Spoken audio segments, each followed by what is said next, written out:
শিবের দুহিতা তুমি আস্তিক জননী চরত কাঠ মুনির পত্নী বাসকি ভগিনী দেবী আয় মা ছাপানের আসরে দেবী আয় মা ছাপানের আসরে তুলায় পড়ে কাতর হয়ে ডাকেছি তোমারে দেবী আয় মা।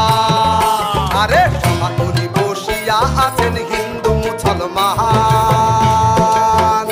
আরে সভা করি বসিয়া আছেন হিন্দু মুসলমান। আরে তোমার চরণে অথম আমি জানাইলাম সালাম, তোমার চরণে অথম আমি জানাইলাম প্রণাম। হে মা যতে